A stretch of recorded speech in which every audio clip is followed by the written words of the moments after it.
শহীদ president Ziaur রহমানের ৪৪তম শাহাদতবার্ষিকী উপলক্ষে দোয়া ও তবারক বিতরণ। ৩০ মে শুক্রবার মুসাপুর ইউনিয়ন বিএনপির উদ্যোগে দক্ষিণ কুলচরিত্র জামে মসজিদ সংলগ্ন বালুর মাঠে মহান স্বাধীনতার ঘোষক, বহুদলীয় গণতন্ত্রের প্রবর্তক ও আধুনিক বাংলাদেশের স্থপতি শহীদ প্রেসিডেন্ট জিয়াউর রহমান বীর উত্তম এর ৪৪তম শাহাদতবার্ষিকী উপলক্ষে দোয়া ও তবারক বিতরণের আয়োজন করা হয়। মুসাপুর ইউনিয়ন বিএনপির সাবেক সভাপতি মোহাম্মদ হাসান জামান খোকনের সভাপতিত্বে উক্ত অনুষ্ঠানে প্রধান অতিথি হিসেবে ছিলেন বন্দর উপজেলার সাবেক চেয়ারম্যান আলহাজ আতাউর রহমান মুকুল। বিশেষ অতিথি হিসেবে উপস্থিত ছিলেন মহানগর বিএনপির যুগ্ম আহ্বায়ক আব্দুল সবুর খান সেন্টু।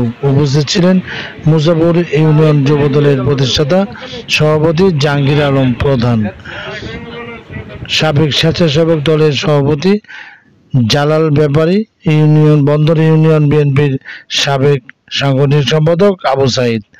আরও উপস্থিত ছিলেন মোহাম্মদ আলাউদ্দিন স্বপন, মোহাম্মদ মনির ১, মোহাম্মদ মনির ২, বিদ্যুৎ, মোহাম্মদ ইসরাবিল, শাহজামাল, শহীদুল ইসলাম, আমির হোসেন, সানোয়ার মিয়া, বিএনপি অঙ্গ সংগঠনের স্থানীয় নেতৃবৃন্দ।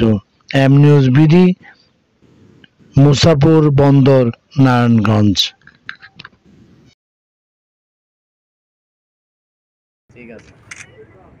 আচ্ছা আমরা দুই ভাই দল প্রতিষ্ঠা করছি। আচ্ছা ইনশাল্লাহ ঠিক আছে চাল দোয়া চাল দোয়া জায়গা পাই দেওয়া